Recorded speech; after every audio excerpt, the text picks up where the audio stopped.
According to the late E.L. Doctorow, the historian will tell you what happened, the novelist will tell you what it felt like.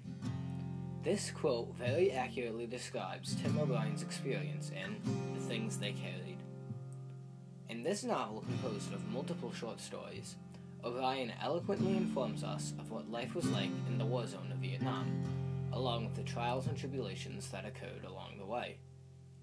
Perhaps the most impressive talent O'Brien expresses throughout the story, however, is his ability to so accurately and vividly describe how the war zone felt psychologically and emotionally. The weight the soldiers carried, the horror they felt, and the ominous chance of death looming in the shadows are all perfectly explained.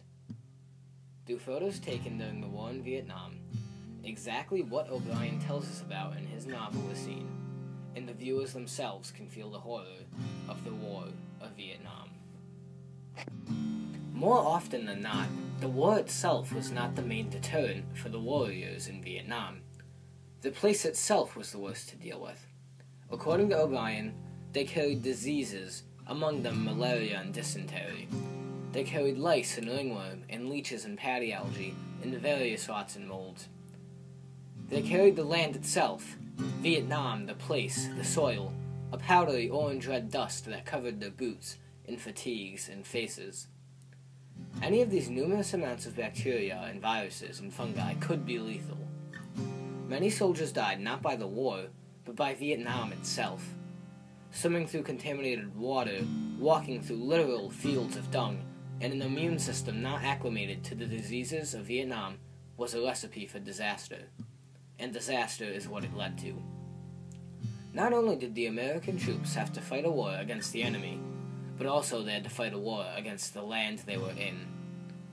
The picture I have selected demonstrates just that, the conflict the American warriors had against the land of Vietnam. Here, two soldiers are seen wading through what looks like very filthy and contaminated water. This could easily lead to any of the diseases mentioned above, from ringworms and leeches to rots and molds. However, a smile is seen on the face of the man in the background, demonstrating that no matter how bad the situation is, by war or by hell, there is always a glimmer of hope. One of the many terrifying experiences O'Brien and Lieutenant Cross had to fight through, along with the other soldiers stationed in their squadron, were the dank, elaborate tunnel systems dug by the Vietnamese soldiers. Many of them, however, were mined and used as traps against the American forces. Due to this, one soldier had to go down into the tunnels to assure that the coast was clear. Most of the time, these tunnel expeditions ended in death. Cramped, void-like, filthy, with no way out. In The Things They Carried, Lee Strunk was chosen by a draw of the hat to examine the tunnels.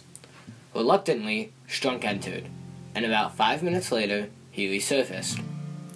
O'Brien describes this experience, stating, "A few moments later, Lee Strunk crawled out of the tunnel. He came up grinning, filthy but alive.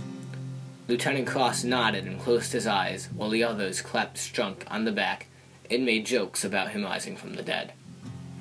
This excerpt from the first short story in the compilation, which shares the name of the full novel, The Things They Carried, may seem like one of joy and splendor, for a squad mate, a friend that had just escaped the grasps of death. This victory ends just as everything in war does, suddenly and without warning. This picture depicts what this event may have looked like. The squadron are helping a man, Lee Strunk in this case, out of the hole he explored.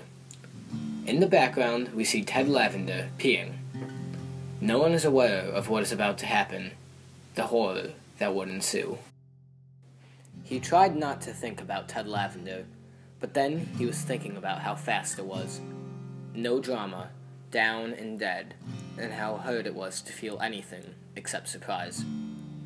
Seconds after Strunk emerged victorious from the hell tunnels of Vietnam, Ted Lavender was zapped while zipping. After going to the bathroom and returning to see Strunk, Lavender was shot in the head. It was instantaneous. Boom. Down. The most horrific and terrifying thing in the world is the unknown. and it is here where the unknown flourished. With looming forests and dense mists that didn't allow anyone to see his hand when he stuck it out in front of himself, the unknown was truly the most awful thing of the war. That, and one's own mind.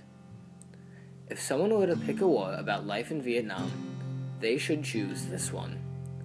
It shows the awful conditions the Americans had to work with, the cramped forests that extended for miles, and most of all, death. This picture shows us what Lieutenant Cross's force would have looked like carrying Lavender to the extraction point. Everyone looked solemn, not talking, contemplating what they could have done to save their beloved Ted Lavender. Though there may be bombs and hell tunnels and gunfire and heinous weather on the battlefields of war, the most horrifying dangers of all are those that cannot be seen. This was the case for Lieutenant Cross. Everywhere he went, his lover, Mirtha, was stuck in his head. He knew she didn't love him, yet he kept thinking about her all the time, in war. It left him unfocused, vulnerable, and unaware of his surroundings. It was Mirtha he was thinking about when Ted Lavender got shot through the head. Internally, Lieutenant Cross pictured Mirtha's smooth young face, thinking he loved her more than anything, more than his men, and now Ted Lavender was dead because he loved her so much and could not stop thinking about her. Cross blamed himself every day for loving Mirtha so much, and eventually abandoned the idea of loving her. He threw away the pebble she gave him, and he stopped thinking about her altogether. Lieutenant Cross straightened up his act, got his troops together, and marched on through the war zone of Vietnam, fighting man's worst enemy, his own mind. Words are not needed to describe this picture. Just by looking at it, one can see the emotional and psychological trouble this man is going through, just as Lieutenant Cross was after the death of Lavender. One word describes everything the man in the picture and that Lieutenant Cross was feeling, and that word is pain. O'Brien's beautiful rendering of his experiences in the War of Vietnam truly gave insight into what it felt like to be in such an awful conflict. With perfect pacing and word choice, O'Brien's piece of art accurately represents the war. Ranging from disease to environment, to the unknown, to oneself, all of the horrors of war are deftly detailed in The Things They Carried.